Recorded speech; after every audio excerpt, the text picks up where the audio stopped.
plasma sus diseños es basada en el ser humano. Cree en una arquitectura humanística y liberadora. Su trabajo es humanizar espacios. Esta propuesta le ha permitido ser varias veces conferencista en diversas instituciones públicas y privadas y compartir sus conocimientos como docente en escuelas de arquitectura reconocidas universidades de la ciudad de Puebla. Los dejo con ustedes al arquitecto, maestro y doctor Fermín Sebastián Pérez Ficacci. Muchas gracias, mi estimado arquitecto. Oiga, ¿podría poner en mute su micrófono?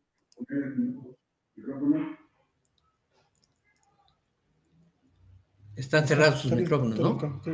De ustedes parece Todos están cerrados. Ok. Solamente el tuyo está abierto. ¿Y el de ustedes? Pac Atlisco. ¿Apago el de acá? Sí. Bien. Pues quiero empezar nuevamente agradeciendo la oportunidad de estar con ustedes. Esta oportunidad se da gracias, primero que nada, pues al Consejo Directivo de la Delegación Atlisco del CAPAC, el Consejo Directivo 2025, presidido por el arquitecto Héctor Martínez, igual gran amigo, apreciado ser humano.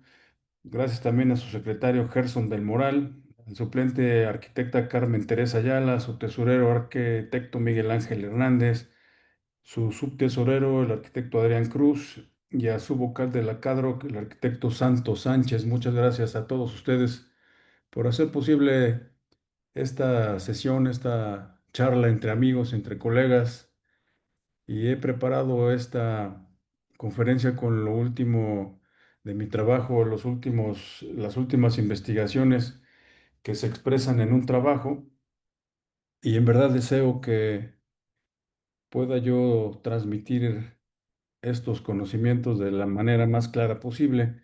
Veo por ahí muchas pantallas apagadas, no sé si quieran prenderlas. Sería bueno para conocerlos también, no nada más conocer sus nombres. Por ejemplo, veo ahí nombres como el de Melina Bonilla, Daira García, arquitecto Miguel Ángel Hernández. Y bueno, les quiero decir que me gustaría empezar por esta charla dando aproximadamente unos 30, 40 minutos y posteriormente dejando un espacio para preguntas y respuestas. Así que les invito, ya que esta manera remota nos permite ir escribiendo, pues vayan igual apuntando ahí cualquiera de sus dudas o preguntas. Y bueno, sobre todo puede también servirles como de apunte para que también lo ocupen en su ejercicio profesional. Bien, entonces el título, el título que lleva esta conferencia se llama Nuevas herramientas del diseño humanizado. Para quien no me conoce o no sabe un poquito de mi labor, esta terminación de diseño humanizado es una filosofía que he venido investigando, he venido nutriendo y dando a conocer, lo cual les invito a que la hagan también de ustedes, como una nueva forma de pensar el diseño arquitectónico. Entonces, primero que nada, vamos a entender estas palabras que componen el título de nuestra conferencia. Y bueno, la Real Academia de la Lengua Española nos dice que una herramienta es, y bueno, un instrumento, por lo común de hierro o acero, con que trabajan los artesanos. Es un instrumento que sirve para hacer algo o conseguir un fin. Pueden ser un conjunto de herramientas. y bueno, también lo maneja como un arma, un puñal, una navaja, una pistola, cuernos de algunos animales, etcétera, etcétera. Mi objetivo primordial es manejarlo como herramienta, ya que es algo que podemos utilizar para construir o conseguir un fin. Vamos a entender ahora un poquito de lo que es el diseño humanizado para quien no lo conoce. Este diseño humanizado parte primero de una definición que he venido igual conformando a través de algunos años y no sé si Pau Duarte me puede ayudar a leer estas líneas, por favor. Si es que está. O Arturo Jesús, si me puede ayudar a leer esto.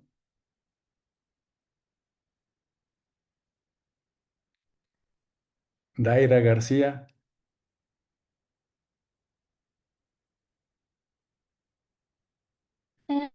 Eh, claro que sí, ¿Sí, sí me escucha? perfectamente. Adelante, por favor. El diseño, la arquitectura son una praxis humanizadora y consciente que investiga y comprende la realidad social, cultural y ecológica para crear sistemas, objetos y entornos que nutren la vida en todas sus formas. Es un acto de co-creación evolutiva que refleja y facilita el proceso de transformación del ser humano como proyecto cósmico en desarrollo, promoviendo el equilibrio y la armonía entre las dimensiones humanas, sociales, ecológicas, espirituales y universales. Muchas gracias, Daira. ¿Eres arquitecto también? Yo soy estudiante todavía. Bueno, para mí ya eres arquitecta porque tienes toda la intención de hacerlo. Bueno, esta síntesis, esta definición te invita a que replantees reflexiones un tanto la labor, la praxis de lo que es la arquitectura y te invita a que en el desarrollo de tus proyectos puedas comprender y entender en dónde lo vas a ubicar, en qué contexto lo vas a insertar, ya que como arquitectos modificamos el espacio, llevamos, conllevamos una gran responsabilidad, así como la película de Spider-Man, a todo gran poder hay una gran responsabilidad. Bueno, cuando tú salgas y tengas el título de arquitecto, vas a llevar esta responsabilidad de modificar el contexto, el entorno natural, convertirlo en un contexto cultural, habitacional, etcétera, etcétera. Entonces, de alguna forma, si nosotros pensamos que vamos a hacer estos cambios, estas modificaciones, pues tratar de que sean lo más equilibrado, ¿no? Lo más armónico con las dimensiones del ser humano. Y hablando de estas dimensiones, pues lo que está en contacto con él, no solo lo material, sino también lo que a través de sus ojos y de su psique va interpretando. Esto es a lo que te invita un tanto esta definición del diseño humanizado o la arquitectura humanizada. Y bueno, la vida es el eje o rector del diseño humanizado. Como añadidura se integra en la cooperación y el bienestar integral. El diseño humanizado privilegia la vida. La vida es no nada más el centro, sino el eje rector de cómo se va a ir comportando este diseño. En el diseño, cuando hablamos de la vida, al ser el eje, es el primero. Quiere decir que de alguna forma todos vamos a confluir en ello, no nada más nosotros como arquitectos, sino toda la sociedad, y no nada más toda la sociedad hablando como humanos, sino todo aquello que contiene vida, ya llámese animales, elementos, porque también el agua, las plantas están vivas. Entonces, todo aquello que contenga vida es privilegiado por el diseño humanizado. Con esa filosofía, con esa filosofía, yo he hecho algunas cosas y estas son algunas reflexiones que me gustaría ir compartiendo con ustedes.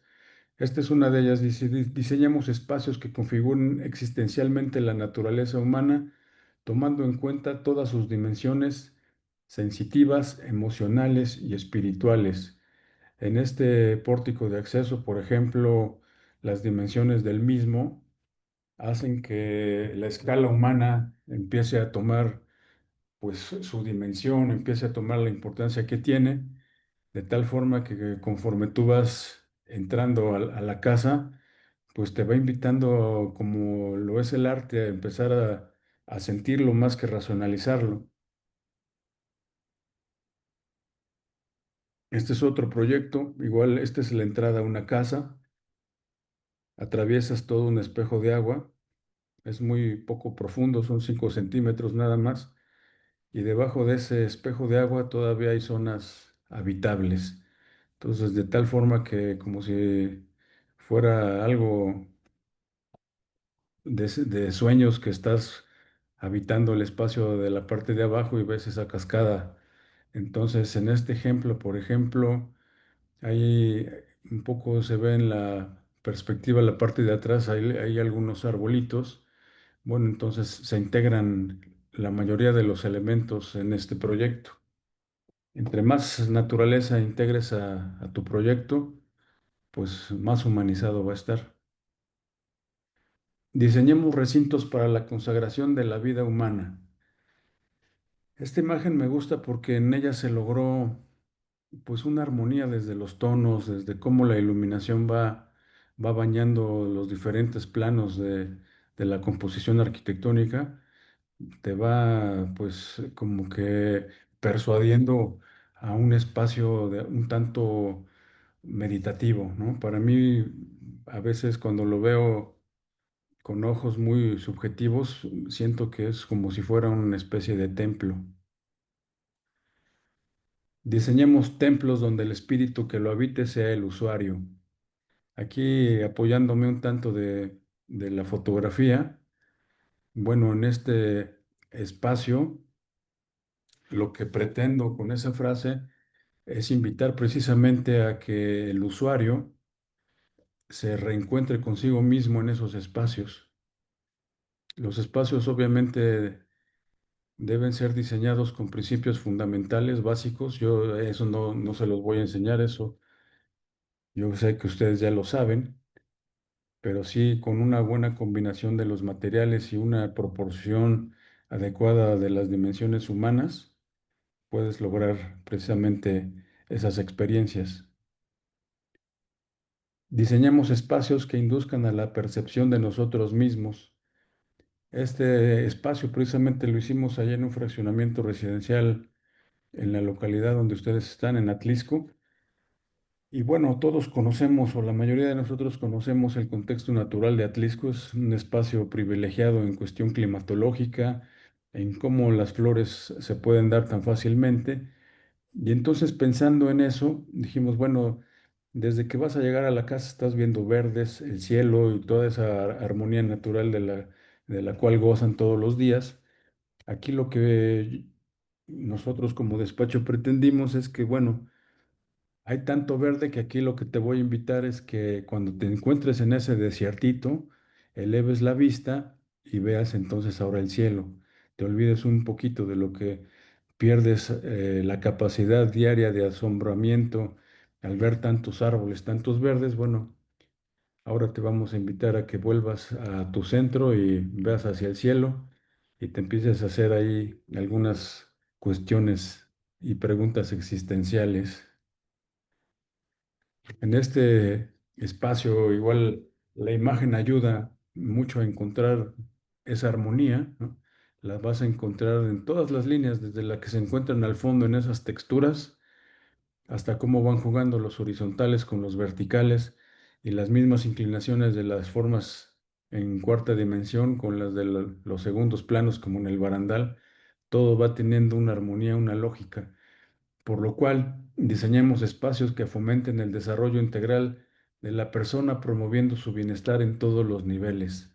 Con esta armonía geométrica, quizás nosotros como arquitectos entendemos lo que les estoy diciendo, pero el usuario, nuestros clientes, por así llamarlos, que lo mejor es llamarlos usuarios, ellos perciben la geometría en cada huella que van subiendo de la escalera. Ellos van percibiendo toda esa geometría y como si fuera arte, ¿no? Sin necesidad de estar razonándolo, pensándola, ellos lo van sintiendo. Diseñemos espacios que reconecten al ser humano con su biología esencial, es decir, con su dimensión natural. Conectémoslo con la naturaleza. Se dice actualmente que entre más aparatos electrónicos tengamos, como celulares, televisiones, más número también de plantas o de elementos vegetales debes tener, ya sea plantitas de ornato o si se pueden árboles, muchísimo mejor. Entonces, en este espacio es un espacio al aire libre, abierto, que igual estamos en proceso, a ver si ya podemos empezar pronto esta obra. Y este es un planteamiento igual usando desniveles para que igual eleves la mirada al cielo en la noche, espacios para la comensalidad que es importantísima. Este es otro espacio igual que invita en sus dimensiones, en todo lo que va apreciando tu ojo. Siempre, a pesar de que hay cristales, si checas los cristales no tienen ninguna división, todos están completamente libres. Se mandaron a hacer especialmente y todos conectan al exterior, todos tienen de alguna forma ese acercamiento con lo natural. Este es otro espacio de un diseño que hicimos para un parque biblioteca y en este la reflexión es que el núcleo que dinamiza el espacio arquitectónico es la convivencia humana.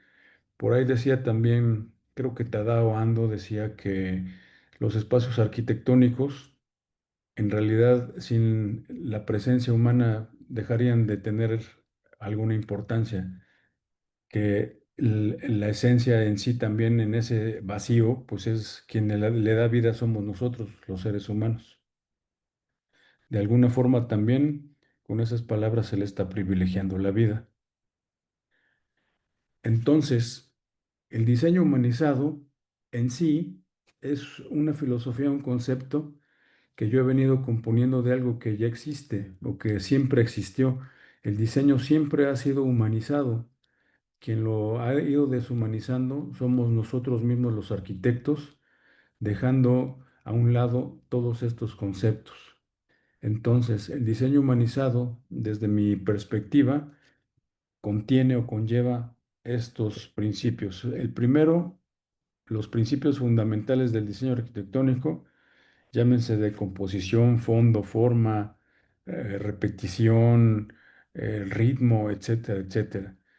La orientación, obviamente, que eso también lo contempla la arquitectura higienista, la cual se usa mucho en hospitales, en centros de salud.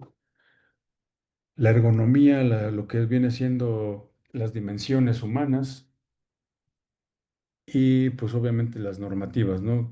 Espacios para escaleras, anchos de andadores, etcétera, etcétera. Por otro lado, el diseño humanizado es biofílico y bioético. ¿Alguien sabe qué quiere decir biofílico? Por ahí, Melina, ¿has oído del diseño biofílico? ¿Puede estar relacionado con este ser cercano con el ambiente o sustentable? Sí, sí está cerca de eso y va un poquito más allá. Bios, acuérdate que es natural o naturaleza o vida, y filia pues viene siendo el amor, ¿no? El amor a lo natural. Y bioético, bueno, habla también de una importancia que le da siempre no nada más a uno mismo, sino a los demás, al otro. Por otro lado, también el diseño humanizado es muy influenciado por el diseño universal, el cual es incluyente y este cuida mucho el- la cuestión a las personas que se les llama de capacidades diferentes. Yo todavía no he encontrado una terminología más humana, pero también son las mamás que están embarazadas, los niños y los abuelitos, que el diseño esté al alcance de todos. Y nosotros, si satisfacemos estas necesidades, pues entonces las demás son dadas por añadidura. El diseño humanizado también incluye conceptos del diseño sensorial. Esto lo hacía, por ejemplo, el finlandés, el arquitecto Alvar Aalto, hace muchísimos años, desde el siglo pasado, empezaba él a incluir muchos espacios naturales y también incluía en sus diseños muchas líneas curvas. ¿Alguien ha escuchado del diseño sensorial? Por ahí la arquitecta Viridiana, ¿qué me puede decir de esto? Si se encuentra en la sala. O Tere Ayala. Este, puede ser referirse a arquitectura en la cual está relacionada a los sentidos humanos, como puede ser el tacto, el olor, el sonido y el gusto también. Por ejemplo, el uso de texturas en superficies, los colores como parte de la psicología del color y los sonidos que pueden estar relacionados a silencio o ruido que puede ser relacionado como para también modificar la percepción del espacio. Es correcto, mi estimado Jesús, Arturo Jesús. Es correcto, todo lo que englobe los sentidos, ¿no? Desde la vista, el tacto, el olfato, el oído, todo lo que envuelva nuestros sentidos, hacerlos parte de nuestros diseños. Y también el diseño semiótico. No sé quién me puede ayudar a definir un poquito lo que es la semiótica en la arquitectura. Arquitecto Miguel Ángel Hernández, ¿has escuchado algo de esto? Carla Morales.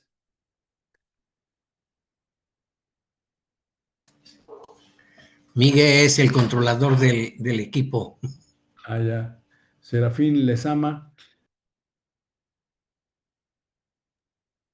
Del diseño semiótico, Ajá, o semiótica en la arquitectura. ¿Has escuchado este término?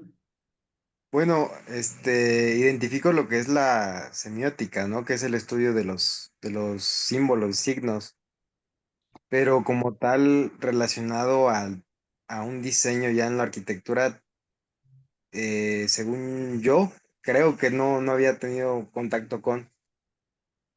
Ok, va también un poquito de la mano con lo sensorial porque entra siempre por la vista, normalmente, ¿no? Y la semiótica se refiere a los significados. Las formas siempre están mandando información, siempre tienen un significado. Por ejemplo, este ejemplo me gusta mucho porque queda clarísimo. ¿Te imaginas cuando llegaban los invasores a la muralla china y tener la muralla china enfrente de ellos, que eran kilómetros y kilómetros, que su vista no alcanzaba a distinguir dónde acababa? ¿Qué significaba eso desde fuera de los muros de la muralla para los que llegaban a verla?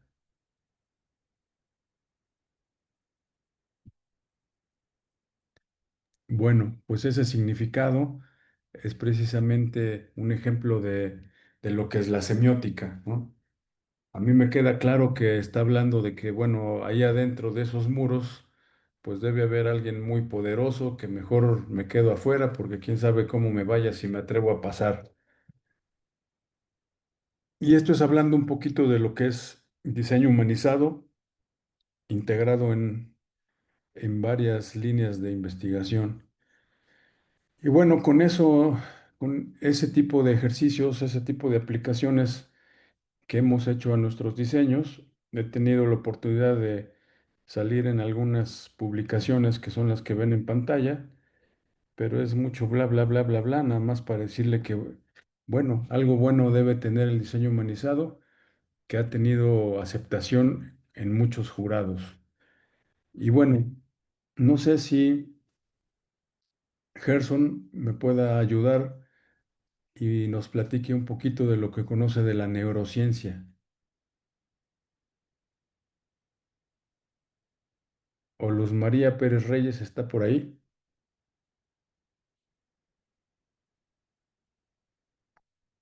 Sí, buenas tardes, arquitecto.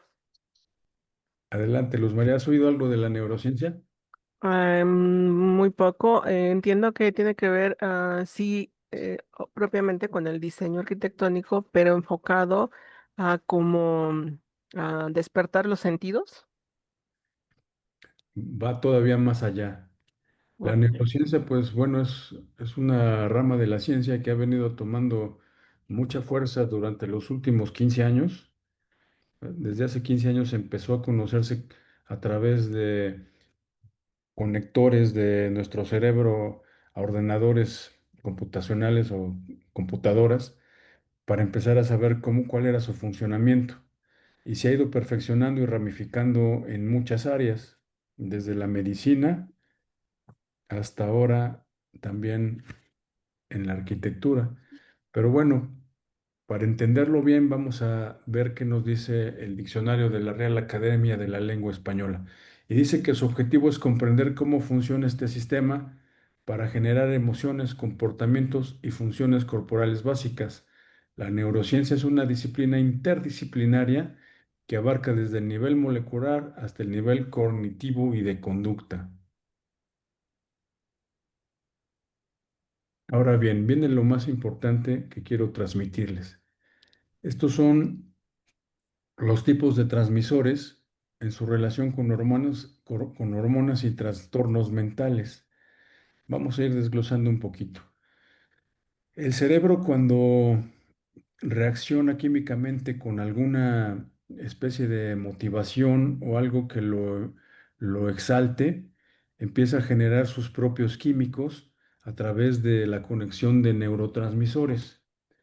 Cada neurotransmisor pues de alguna forma puede favorecernos o puede también no favorecernos mucho, perjudicarnos. Entonces, lo que yo hice en esta tabla fue para explicarles un poquito los tipos de transmisores que existen. Hay neurotransmisores inhibitorios, o sea, los que como de alguna forma eh, te- inhiben, reducen las reacciones y otros neurotransmisores excitatorios, los que los exaltan precisamente. Hay otros neuromoduladores, hay neurohormonas y al final en ese asterisco verde también puse estos péptidos opioides o endógenos que no vienen siendo hormonas, pero vienen siendo también unos químicos que el cerebro produce y también reacciona de determinada manera. Entonces,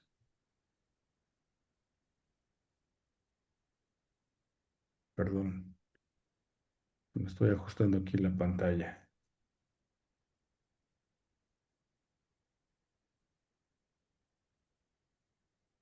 Estas son las sustancias que produce nuestro cerebro.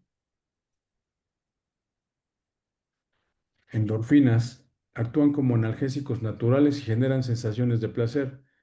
Espacios que promueven la actividad física como áreas abiertas o gimnasios bien diseñados pueden estimular su producción. Oxitocina, conocida como la hormona del amor, está vinculada a la confianza y las relaciones sociales. Diseñar espacios que faciliten la interacción social como zonas comunes acogedoras puede favorecer su liberación. Entonces, ojo porque aquí ya empezamos a relacionar toda esta cuestión de la química cerebral, cómo la vamos a ir relacionando ya con la arquitectura para saber cómo diseñar esos espacios, ¿sí? Aquí en esta columna se me olvidó comentarles que estos trastornos son relacionados con esa generación de hormonas, ya sea inhibitorias o excitatorias. Por ejemplo, la que está relacionada con el ácido gamma aminobutírico está relacionada con trastornos como la enfermedad de Huntington, pero hay otras de las cuales se desprende la depresión y esquizofrenia, el Alzheimer, el Parkinson, la depresión o la miastenia gravis. Entonces, cuando yo empiezo a ver este tipo pues, de enfermedades, de padecimientos, me pongo a pensar el preguntarles a ustedes, ¿no consideran que es relevante o de vital importancia contemplarlo, ya que al nosotros diseñar espacios y que si no tenemos cuidado podemos estar de alguna forma favoreciendo ese tipo de trastornos? ¿No se les hace un caso sumamente de salud y de seguridad nacional? Y no nada más nacional, sino puede ser mundial. Bien, continuamos. Entonces, la dopamina, conocida como la molécula de la motivación, está relacionada con el sistema de recompensa del cerebro. Espacios que ofrecen variedad sensorial y oportunidades de exploración pueden fomentar su liberación. Por ejemplo, diseños que incorporan elementos sorpresa o áreas de descubrimiento pueden activar este sistema. Serotonina. Este neurotransmisor contribuye a la sensación de bienestar y equilibrio emocional. La exposición a la luz natural y la conexión con la naturaleza, como vistas a jardines o la integración de plantas en interiores, pueden aumentar sus niveles. Estas ya las leímos. Y entonces podemos ir entendiendo que la neurociencia aplicada a la arquitectura, al fusionarse con el diseño arquitectónico, busca crear entornos que influyen positivamente en nuestro cerebro y por ende en nuestro bienestar emocional.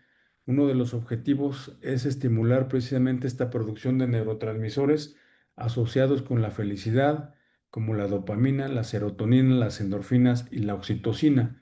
De todas las hormonas, estas últimas, las que leímos y las que están mencionadas ahorita, son las que se relacionan con el bienestar, y si nosotros la aplicamos o la fusionamos a la arquitectura, entonces podríamos estar hablando ya de la arquitectura del bienestar, lo que con términos modernos algunos han estado utilizando como la arquitectura del wellness. Pero bueno, son un tanto palabras que pues les gusta escuchar a las personas y un tanto de marketing, ¿no? Pero es una arquitectura de la salud. Entonces, el diseño más humanizado incorpora los principios de la neuroarquitectura para crear entornos que influyan positivamente en la experiencia sensorial, emocional y cognitiva de las personas. Esto implica el uso estratégico de la luz natural, los colores, la biofilia, la ergonomía y la distribución espacial con el fin de estimular neurotransmisores como la dopamina, motivación y creatividad, la serotonina, bienestar y equilibrio, las endorfinas, placer y relajación, y la oxitocina, conexión y confianza. Así el diseño se convierte en un medio de humanización activa capaz de generar espacios que no solo responden a necesidades funcionales, sino que también promueven el bienestar integral, la felicidad y la expansión del potencial humano en su interacción con el mundo. Este tipo de tips tú lo puedes llevar al diseño en general. O sea, si desarrollas, por ejemplo, un centro comercial, una casa habitación, tú puedes empezar a aplicar cada uno de estos espacios con estos tips que te estoy dando. Puedes ir ya sabiendo que estás estimulando el bienestar a través de la producción de ciertas hormonas. Entonces puedes ir diseñando los espacios para crear bienestar en tus usuarios. Bien, vean esta tabla, está bien interesante. Aquí los neurotransmisores del bienestar las relacioné con actividades humanas para entonces saber qué tipo de espacios puedo diseñar para generar estas hormonas del bienestar. Recordemos que esas hormonas del bienestar son las cuatro que aparecen en la columna de hasta la izquierda: neurotransmisor o hormona. Después, cuál es el vínculo emocional, qué es lo que va a producir. Y después le puse qué actividades lo estimulan, ¿no? Ahí viene cada una de ellas. Podemos incluso leer algunas. Para la dopamina, ¿qué actividades? Bueno, aprender algo nuevo, superar retos, jugar, explorar, creatividad y arte. Si yo, por ejemplo, genero un espacio como si fuera un jardín escultórico, bueno, es algo que va a invitar a la gente a curiosear, a experimentar y a acercarse, y a través de ese contacto, bueno, empiezan a surgir cuestiones creativas, a tratar de entender un poquito la subjetividad del arte, etcétera, etcétera, etcétera. Pero si yo a ese espacio le pongo también espacios para la contemplación, en contacto con la naturaleza, que estén totalmente expuestos a la intemperie, que me inviten a sentir gratitud o a meditar, bueno, voy a estar produciendo otro tipo de hormonas. Si yo diseño algunos espacios para la convivencia cercana, donde la gente pueda sin conocerse, reunirse para comer. Bueno, empiezo a generar estos conceptos de interactividad, de interacción humana, donde la gente empieza precisamente a hacerse más humana en este compartir, en este relacionarse, el abrazar, el compartir los alimentos, el cuidar o ser cuidado, gestos o afectos o escucha. Habla también aquí de las endorfinas, actividades para el movimiento, el juego y el ocio, reír, el ejercicio físico, cantar, bailar, escuchar música o tomar un baño caliente. No nada más puede ser un baño caliente, también puede ser un baño de agua fría. Por eso los chorritos, como los que hay así en algunos espacios públicos abiertos, por eso tienen tanto éxito y sobre todo en los niñitos. Bien, ahora les voy a mostrar uno de los últimos trabajos que hemos tenido oportunidad de hacer, de participar, de diseñar. Hace un par de meses nos invitaron a participar en un concurso para la remodelación y regeneración del espacio público urbano del Parque Intermunicipal de San Andrés Cholula. Entonces, todo esto se fue pensado a través de instrumentos, de herramientas del neurourbanismo, y como era un diseño en verdad muy grande, entonces yo me apoyé de una consultoría. Ahorita les voy a platicar un poquito de ello, pero bueno, de acuerdo a la imagen que estamos viendo, los resultados de la investigación de neuroarquitectura y neurourbanismo, de acuerdo al análisis del contexto que envuelve lo que es San Andrés Cholula, me decía que estos tres conceptos que ven en la imagen de izquierda a derecha, estas manos con estas piedras, habla de trabajo, habla de fuerza, habla de lo que es la familia sanandreseña. Al centro, los niños jugando con las burbujas de jabón. A partir de ahí se diseñaron algunas cosas que ahorita les voy a platicar. Y por último, los textiles, los tejidos de las abuelitas. Ahí se alcanzan a ver las manos ya trabajadas de una persona, que también habla de todo lo que es, de alguna manera, la familia de San Andrés Cholula, donde las abuelitas tienen una fuerte presencia, ¿no? No nada más con sus textiles, pero el textil es así como que algo muy representativo. Entonces, todos estos conceptos se llevaron a la materialización arquitectónica. Entonces, bueno, esta es una imagen donde se presenta el contexto en el que se desarrolla. Al centro, en una gran área, se observa lo que es la pirámide de Cholula. A las faldas, hacia el lado oriente o suroriente, está el hospital regional, y lo demás que aparece en color es precisamente toda el área del parque intermunicipal. Son 10,4 hectáreas. Entonces, ya sabiendo que es un espacio de 10,4 hectáreas, incrustado ahí en uno de las zonas arqueológicas más importantes del mundo, porque deben saber ustedes que en su época de florecimiento Cholula era como la Meca, considerado como la Meca en Oriente, o en Europa como si fuera Roma. Llegaban incluso los emperadores incas, llegaban a ciertas festividades, ceremonias religiosas, llegaban desde el Perú, llegaban a Cholula. Esa era la importancia que tenía Cholula.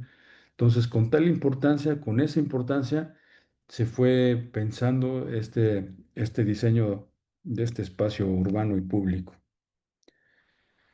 Entonces, como les menciono, ahí abajo está la consultoría con la cual me apoyé, y ella diseña precisamente estas herramientas, utiliza todas estas para poder presentar el diseño del parque intermunicipal. El diseño humanizado, obviamente. El diseño humanizado se iba a encargar de diseñar cada una de las células, que ese es, digamos, el expertise del despacho, pero también incluía otras ramas de análisis, en las cuales yo desconozco, y como son ya proyectos de dimensiones macros, entonces también es bueno aceptar que uno necesita ayuda. Por ejemplo, el diseño regenerativo, yo lo estoy de alguna forma aprendiendo, desarrollando de la mano con esta consultora. El diseño participativo, el diseño sensorial, el nuevo urbanismo y el nuevo neurourbanismo. Con todos estos elementos se crea como si fuera una caja de herramientas o un instrumento para poder abordar el tema de respuesta a ese parque y he aquí los resultados. Entonces, los resultados son los siguientes. Resultan ocho áreas de interés. Del lado derecho hacia arriba es el número uno y termina en el número 8 a mi izquierda. En el desarrollo de ese recorrido, con todas las vivencias que se van desarrollando, que son también todas a partir de lo que hemos venido platicando, esperamos que entonces el usuario no nada más se quede a disfrutar de los espacios, sino que aparte hay una transformación de sus vidas y hay incluso pues una experiencia humana de tal forma que cuando tú atraviesas ese parque, que lo puedes atravesar si tú quieres en todo el día, hay espacios para que comas si quieres comprando la comida o si quieres llevando tus cosas. Bueno, hablarles del parque este sería como que otro tema, ¿no?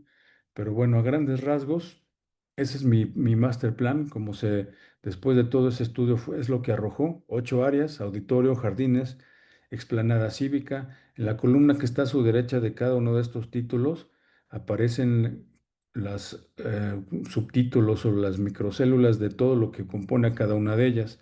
Un corredor de arte, la administración, el área deportiva, el área familiar y un mercado de sabores y saberes. Ahora les voy explicando de acuerdo a las imágenes. Este es el auditorio. El auditorio, nos pidieron un auditorio para 3,000 personas. Se logró hacer de 3,200, pero ya que está en una zona arqueológica, donde la protección del mismo te dice que no puedes excavar más de 30 centímetros, por lo cual te obliga a pensar solo en una solución estructural como si fueran losas de cimentación. Entonces, el resultado o lo más óptimo, y fue nuestra propuesta, que fuera una arquitectura neumática, que es como un inflable, se puede inflar y desinflar, y que fuera translúcido como estas burbujas de jabón que vimos conceptualmente en un inicio. Bien, esta es otra toma de la misma explanada donde se encuentra el auditorio, que ve hacia la pirámide donde se ve el Cerrito de los Milagros, y hay un área para skate park. Entonces aquí se pretende otro tipo de públicos, un público más juvenil, más urbano, y obviamente también tiene espacios para que ellos puedan desarrollar todas sus actividades y sus necesidades básicas. Hay sanitarios, hay áreas de comida para este tipo de público. Este sería el nuevo acceso por la calle de la 14 Oriente, la que los domingos ya se peatonaliza parcialmente. Entonces se le da una nueva jerarquía a la entrada al parque. Ya no nada más son meros callejoncitos, sino aquí, bueno, la nueva reforestación se vuelve parte de la experiencia. Necesitaban de una gran explanada porque tienen normalmente eventos culturales, por ejemplo, el del equinoccio. En el equinoccio, en un fin de semana, reciben 400,000 personas y en uno de esos días, de ese fin de semana, hay un concierto de X banda y tan solo en ese concierto, esa explanada es inundada por 100,000 personas en 2, 3 horas, ¿no? Y eso es que no tienen actualmente una infraestructura como para estacionamientos, baños, seguridad, y entonces nosotros se le estamos dotando. ¿Cómo se le estamos dotando? Bueno, aparte de la alta tecnología, es también a través del diseño regenerativo y participativo, es decir, que aquí se integra también el pueblo a ser parte del proyecto, de tal forma que entonces se apropia, se apodera de él y así también lo cuida, lo hace de él. Esta es una imagen de una de la de las zonas contemplativas, donde aquí se invita precisamente a pues a la parte de la sociedad filósofa o la que le gusta estar un poco más en la contemplación. Incluso hay una parte de esta que se llama el Balcón de los Enamorados, la que da hacia este espacio, que ve hacia este pequeño espejo de agua. Entonces ahí también se generan otro tipo de hormonas, ¿no? Las del amor. Espacios para deporte, otro tipo de actividades. Al fondo se ven unos edificios administrativos donde alberga, aparte de esas actividades, alberga otras muchas de administración para lo que es la gestión del mismo parque. Pero bueno, regresando al tema, ¿no? Al tema central de la generación neurológica o neurobiológica, recuerden que las actividades físicas pues también son parte de lo que hay que promover, actividad física y al aire libre. Más áreas deportivas, el pádel que está ahorita de moda, pues les ponemos sus áreas de pádel, los juegos al aire libre, juegos para niños, muchos espacios para sentarse, espacios igual para que puedan andar en sillas de ruedas. Las bancas deben estar siempre acompañadas de sombra. Si esa sombra es luz, más bien es sombra natural creada por árboles, es mucho mejor porque obviamente la cuestión de los microclimas generada por una planta es mucho más confortable. Entonces, el confort es parte esencial del diseño de este parque y todo generado por el análisis de la neuroarquitectura y el neurourbanismo como vital importancia. Aquí igual es el diseño de los baños.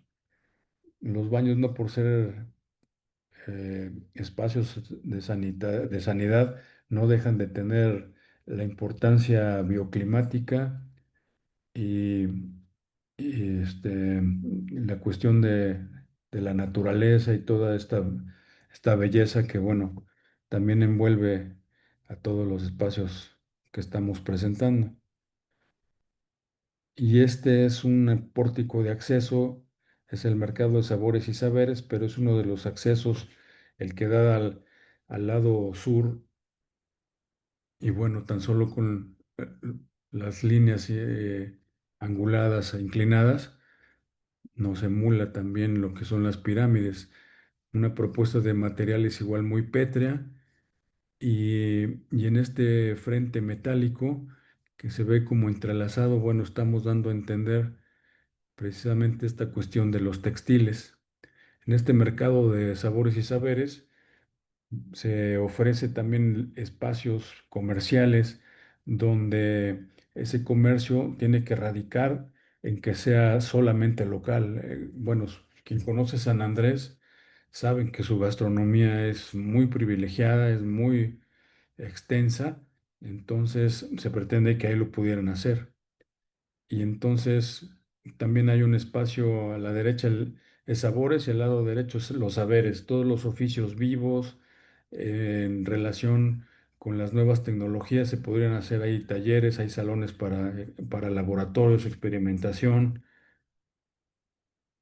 Y esta es una gran plazuela. Una vez que entras por ese pórtico, te encuentras con esta gran plazuela enmarcada por una fuente y este tipo de diseños con el cual todos los mexicanos nos identificamos como el papel picado, los cuales enfocan una escultura de la familia al centro. Esa ya la tenían, pero teníamos que buscar un lugar donde mostrarla. Entonces se ubica en esta plazuela con esta fuente, este espejo de agua.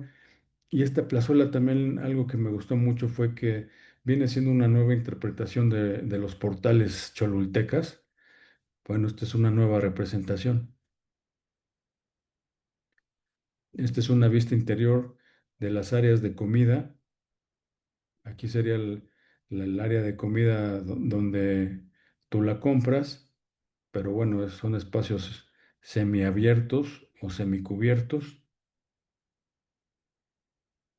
Y esta es otra imagen de esos nuevos portales.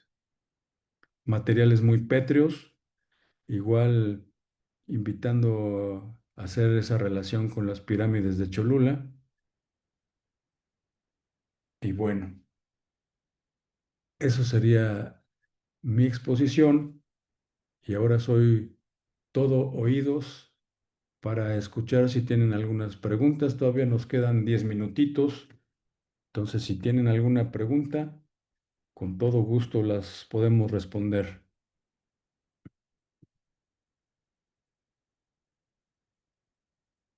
Por ahí Tere Ayala levantó su mano. Adelante, Tere. Muchas gracias, buenas tardes. Pues muy agradecida por la charla. La verdad es que, pues sí, no había como esta versión del arquitecto, ¿no? Porque hace varias décadas, también como lo menciona, la arquitectura pues ha dejado de ser considerada un arte prácticamente, ¿no? Para la antropología, por ejemplo, ¿no? Entonces de repente surge en los ochentas este término de la transdisciplinaridad y acompañado, bueno, unos pocos años después en la antropología del arte, ¿no? Y ahí entonces empiezan estos antropólogos, filósofos, y etcétera, a analizar si todavía sobrevive algo del arte en la arquitectura. Y resulta que es muy poco probable que sea de esta manera, ¿no? Según, digamos, veredictos de estos estudiosos, ¿no? Pero digamos que hay una posibilidad de que sobreviva el arte en esta técnica, digamos, que es la arquitectura, que es la arquitectura del paisaje, ¿no? Y entonces, bueno, yo al ver que ahora se habla de una arquitectura que pues retoma o resucita, porque siempre ha sido esa la misión de la arquitectura, ¿no? Hacer que el humano como tal sea eso, ¿no? Sea un humano, es decir, este prefijo man, o que en este caso cuando en humano aparece como ya sufijo, qué significa pensar, ¿no? Qué difícil es determinar cómo a partir de estos cinco sentidos se conecta este elemento o entidad pensante en el hombre, ¿no? Hombre, mujer, etcétera.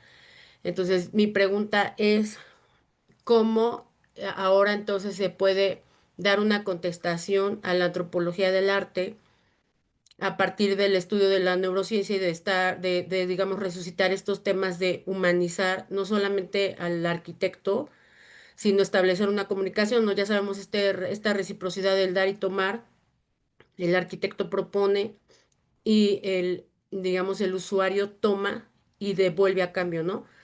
En este libro de la teoría del diseño de Villagrán, por ejemplo, cuando habla de una teoría acerca de si nosotros construimos las ciudades o las ciudades nos construyen a nosotros, ¿no? Habla también de este quehacer de la arquitectura del paisaje.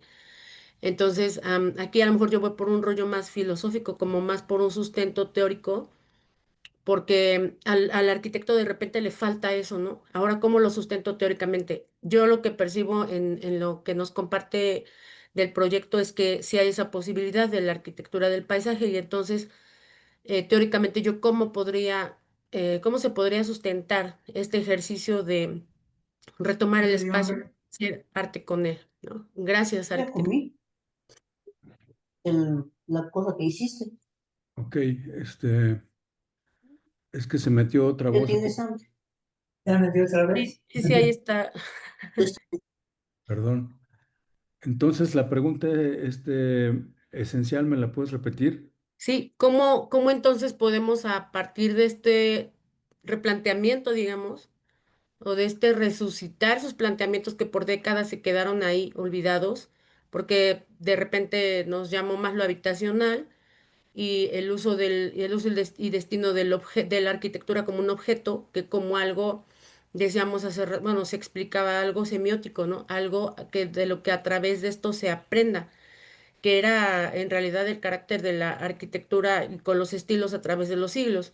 Ahora, ¿cómo puedo yo teóricamente sustentar a que esta arquitectura humanizada, digamos, va sobre la línea la antropología del arte, ¿no? El interés que tiene la antropología sobre el hombre para que se pueda desarrollar y en lugar de verse separado de su sociedad, pueda integrarse, ¿no? Pueda reconstruir él también como usuario este tejido social del que todos pensamos en él y repensamos en él, pero la realidad es que parece una utopía. Entonces, ¿cómo ahora podemos sustentar teóricamente o acompañarnos o empatar con la antropología del arte? Sobre todo en casos como el ejemplo que nos comparte, que sí aplicaría en términos antropológicos de la arquitectura del paisaje, ¿no? Esto es bien difícil de sustentar, o sea, yo sé que a muchos arquitectos nos faltan esas materias de filosofía en la carrera, pero que al final cuando salimos es decisión nuestra si las buscamos o no. Entonces, acá para mí esto es muy importante porque primero, se habla del espacio público en el proyecto que nos comparte y dos, se está rehumanizando un proceso que es dual, o sea, del arquitecto para con el usuario, pero también del usuario para con el arquitecto. Este proceso que no se puede separar. Por eso ponía de ejemplo esa tesis de Villagrán. Nosotros construimos las ciudades o las ciudades nos construyen a nosotros. No se puede separar, ¿no? Es inevitable que haya ambos a la vez. Entonces, ahora, teóricamente, ¿yo de qué me puedo hacer, digamos? ¿Cómo puedo enfocarlo para pulirlo digamos, empatar con la antropología del arte para que este lenguaje del espacio público, como tal, sí cumpla con esas características de arte, que no es más que permítase la reconstrucción del tejido social, ¿no? Por ahí va más o menos mi pregunta. No sé si lo hice más bolas o ya No, quedó un poco. ya quedó, Tere. Muchas gracias por la aportación, porque más que pregunta la veo como aportación. ¿Y por qué lo veo así? Porque, bueno, me das tema del cual hablar. Hay totalmente, y estoy de acuerdo contigo, la filosofía debería ser parte de nuestro plan de estudios desde la licenciatura. En muchos países todavía se sigue usando. Sin embargo, y por desgracia, filosofía le están quitando ya incluso de los planes de estudios de nivel preparatoria, ya dejó de existir. Entonces, pues obviamente yo creo que uno de los baluartes para justificarlo sobre tu pregunta es precisamente esta crisis de creatividad a partir de que no estamos teniendo el tiempo para filosofar o para pensar, pero bueno, gracias a estos espacios se abre precisamente esas oportunidades para replantear, ¿no? Entonces, yo te invito a ti a que ya que te estás dando la tarea de empezar a pensar así, pues también investigarlo, ¿no? Fíjate que yo te iba a decir, normalmente no sé quiénes estén a favor de decir que la arquitectura ha dejado de ser un arte, pero lo sigue siendo. Así como yo les decía hace un momento, el diseño humanizado siempre lo fue. Simplemente los arquitectos somos los que nos olvidamos de cómo era la forma óptima de ir diseñando y lo deshumanizamos, ¿no?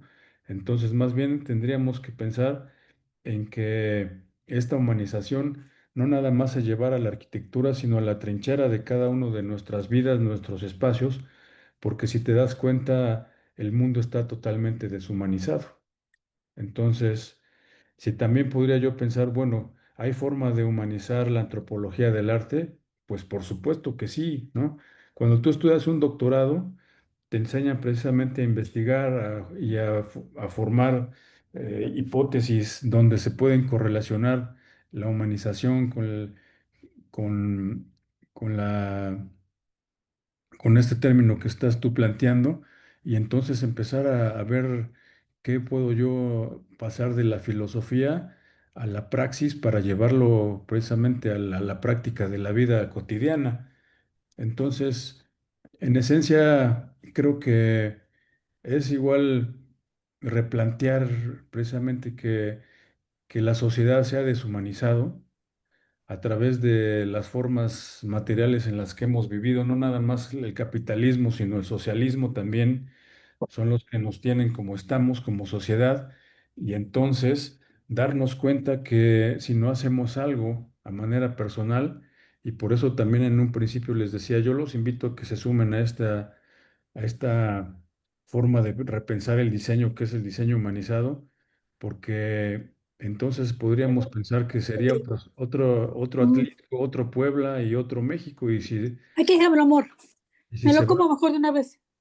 Vamos a, pues sí, como se lo voy a dar a Hay gordito, un sí. micrófono abierto, perdón.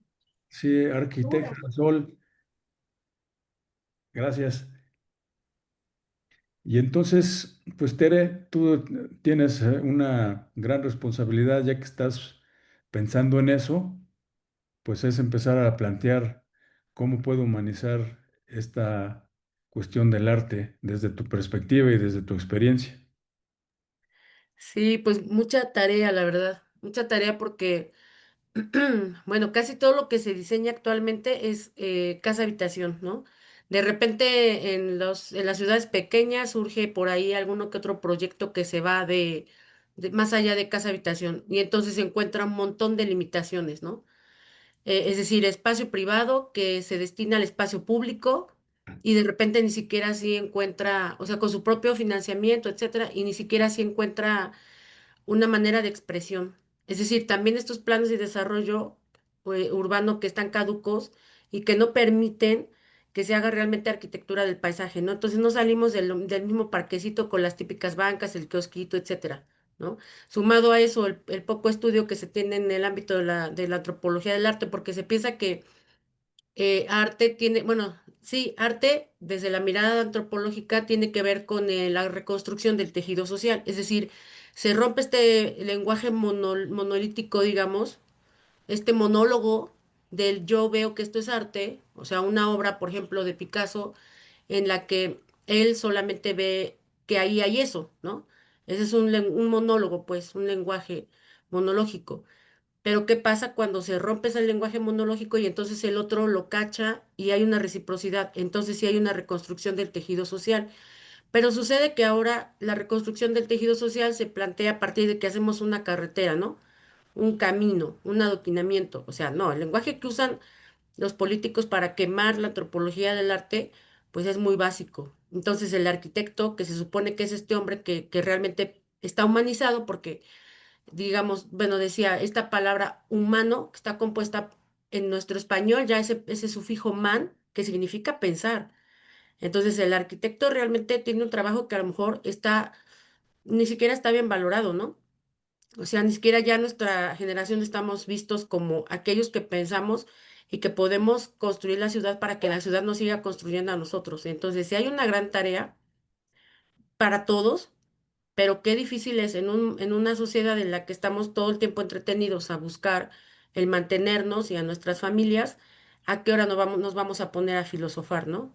Entonces, desde acá, pues yo agradezco mucho la charla porque visualmente, o sea, ahorita que está pasándonos las diapositivas otra vez, visualmente a mí me atrapa, ¿no? Hay varios escenarios que para mí son bastante emocionales, podría yo decir, ¿no?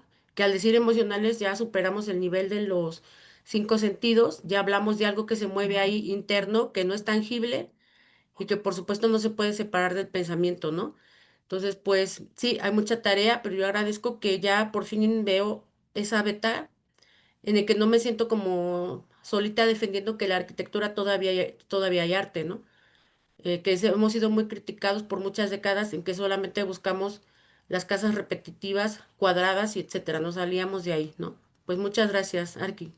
No, a ti también, Tere. Tere, una pregunta, ¿estás estudiando alguna maestría o algo similar? Bueno, yo intenté buscar esta maestría que se llama así, Antropología del Arte, pero nunca la abrieron, solo se hicieron diplomados en un laboratorio que fue de la UNAM y del CIESAS, un laboratorio de arte. Y fue pues estudiar como 6 meses, ¿no? Filosofía y etcétera, acerca de estos temas de la transdisciplinaridad y los panfletos que se escribieron por ahí de los 80. O sea, esto no es tan nuevo como pudiéramos pensar, ¿no? Se ha estado replanteando en el uso y destino de, por ejemplo, arquitectura del siglo XVIII, XVII, que de repente rompe ese uso y destino y entonces ahora ya son galerías de arte, que ya no se habla de un lenguaje privatizado, sino de un espacio público que se abre para el crecimiento humanizado, digamos, de los que van y visitan las obras y etcétera, ¿no? Pero si es una beta, bueno, para mí fue impactante ver que prácticamente era la única arquitecta, o sea, por varias generaciones que se hicieron estos diplomados, yo era la única, o sea, casi todos son estudiantes de cine, ¿no? Artistas plásticos, músicos, etcétera, en donde todavía es más palpable el arte porque no hay una línea de lo privativo, o sea, no hay una línea de la discriminación, excepto en la danza, por ejemplo, con lo clásico. Todo lo que se habla como clásico, en donde casi el que puede danzar es el que tiene el don, ¿no? Todos estos conceptos rígidos y caducos hay que romperlos, pero eso no ocurre tan fácilmente en la arquitectura, excepto en la arquitectura del paisaje. Y para mí ahorita fue la riqueza de la charla, es esto último que nos comparte aquí, el ejemplo para mí encaja ahí en esta beta de la antropología del arte, del espacio público, ¿no? La arquitectura del paisaje. Muy Pues bien, muchas qué gracias. bueno. Sí, en verdad sí es obviamente un proyecto de arquitectura de paisaje. Y mira, yo te invitaría a que investigaras un poquito este del diseño regenerativo, Ok, que va más allá, lleva más peraltes que la regeneración del tejido social urbano, lo ujú, rebasa este del diseño regenerativo. Ahí te lo dejo de tarea y ok. vamos a darle oportunidad a Arturo Jesús. Muchas gracias, gracias. Igual a ti, cuídate. Adelante, Arturo. Muy buenas tardes. De primeras, gracias también por la presentación y por compartirnos sus conocimientos. Pues de primeras, pues me gustaría recalcar el excelente uso de elementos significativos dentro del proyecto. Me encanta que dentro de los espacios se pueda incluso sentir, darse una idea de cómo se sentiría estar ahí, los elementos significativos, que es algo importante en la arquitectura, ya que un profesor me dijo que es muy importante dejar algo significativo entre las personas, hacer un recorrido de ahí, impregnar emociones y sentimientos que puedan asociarse a nuestro proyecto, y eso me gusta mucho. Así que una de mis primeras preguntas sería de qué, qué recomendaría para poder tener el don de realizar esos proyectos con elementos significativos en cualquier proyecto, desde hacer una recreación de un parque histórico, remodelar una casa, algún espacio que nos deje dejar esos elementos que puedan ser trascendentales, para tanto nosotros, tanto al usuario como a las personas que puedan llegar al proyecto. Y como segundo, pregunta sería, viendo el anterior punto que ustedes estaban charlando sobre si el arte, la arquitectura siendo como un arte, pues aún me sigue quedando la duda de hasta qué punto la arquitectura bueno, el arte puede estar en la arquitectura, ya que eh, siempre ya se nos ha, ya podemos decir que sí, la arquitectura tiene cosas que aún prevalece el arte, el arte tanto de crear un espacio como de crear los elementos los cuales a cualquier persona va a convivir día con día. Y pues a mí lo que más me interesa es saber hasta qué límite uno puede llegar, hasta la arquitectura puede llegar a ser un arte, o el arte puede influir dentro de la arquitectura, hasta qué punto hay, porque hubo ciertos debates dentro de mi salón el último año sobre referente a esto, ya que también a los últimos años se ha visualizado más la arquitectura como algo funcional, ya crear un propósito,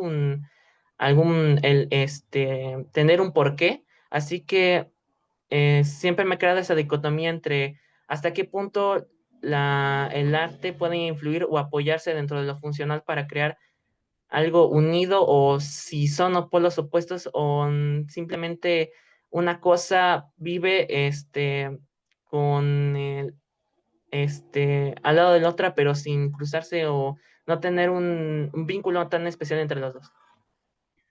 Ok, Arturo Jesús. La arquitectura definitivamente es un arte. Y el que diga lo contrario, pues seguramente no es arquitecto o está enajenado y está envuelto en una filosofía precisamente que lo ha alejado de la esencia de lo que es la arquitectura. ¿Recuerdas que en principio de la conferencia leímos esta definición? ¿No? No la vamos a leer nuevamente, pero mira, son 3 y 3, 6, 9 renglones.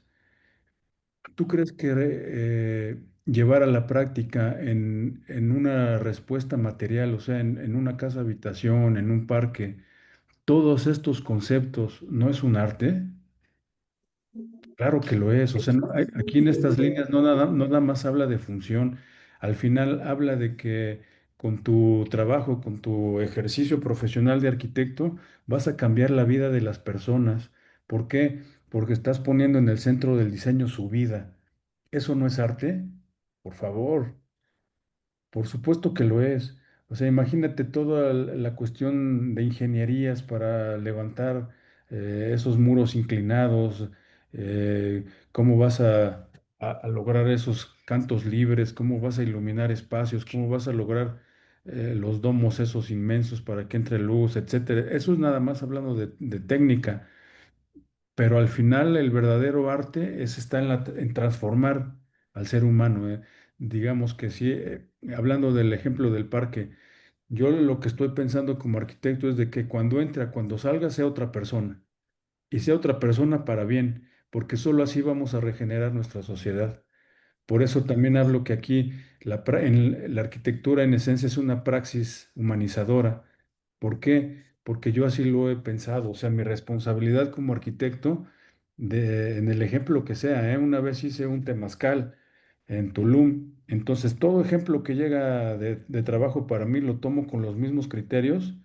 Y esto del diseño humanizado fue una necesidad para darle un sentido a mi carrera profesional, y si quieren, después también les doy una charla de lo que es el diseño humanizado, pero es un concepto que yo acuñé desde hace 15 años y lo vengo nutriendo, nutriendo, nutriendo. Hoy en día lo estoy llevando a tesis doctoral, pero en el marketing. También en el marketing ahora estoy haciendo una propuesta de marketing humanizado para arquitectos. Entonces, todo se humaniza. Si logramos humanizar el mundo, en serio que podríamos librarnos de la desaparición. Entonces, yo creo que con lo que te dije y, y con esto que te voy a decir, estas son elementos y herramientas primordiales para diseñar humanizadamente. Ahí te los dejo para que los apuntes y entonces vayas por tu cuenta investigándolos, profundizándolos, y no nada más eso, empezando a practicarlos en tus diseños. ¿Sale? Con eso vas a empezar a humanizar tus diseños. ¿Te parece, Jesús? ¿Contesté tu pregunta? Sí, muchas gracias. Gracias a ti. ¿Alguien más? Ah, sí, aquí en el chat. En el chat había una pregunta, pero ya se me perdió el chat. ¿Alguien me podría ayudar con la pregunta que está en el chat? Sí, yo, de Luz María Pérez, dice, ¿cómo podríamos prepararnos en este tema? Y seguido de esto, en la construcción en masa, se pierden esas consideraciones. ¿Cómo se podría aportar o coadyuvar para mejorar el hábitat para las masas? Pues igual, el diseño humanizado aplica a cualquier ejercicio arquitectónico. Igual, estas, te digo, son líneas esenciales. Y es cuestión de empezarle, ¿no? Y si les digo que también con mucho gusto en otra ocasión les puedo dar una charla de solo lo que es diseño humanizado. Incluso es cuestión de que se organicen, que le digan ahí al arquitecto Héctor, y yo encantado de la vida de participar.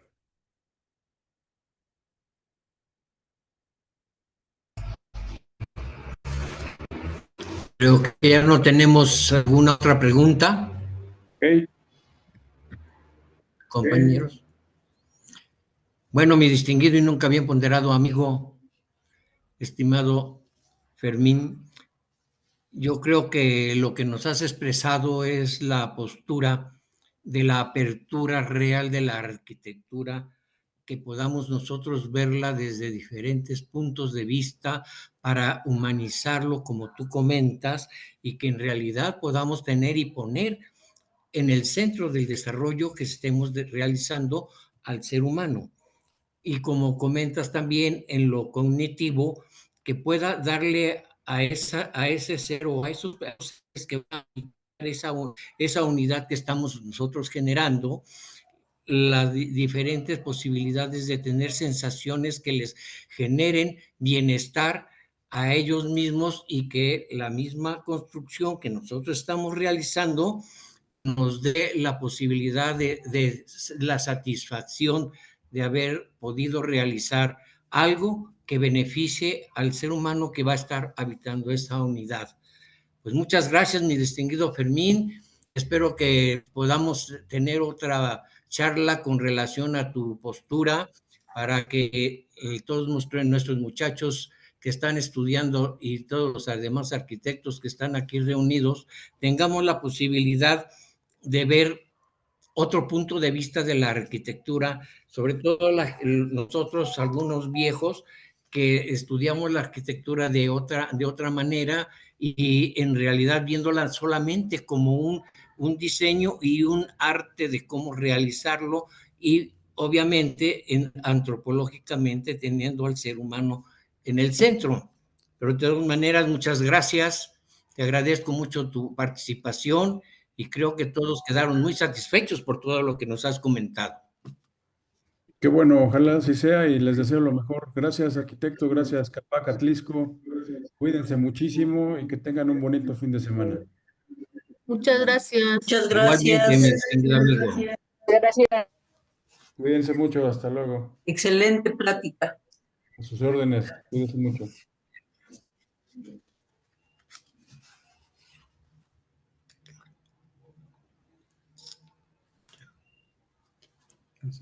Buenas noches a todos. Buenas noches, Elo. Lee lo que te Igualmente, mandé. buenas noches. Así es, buenas noches.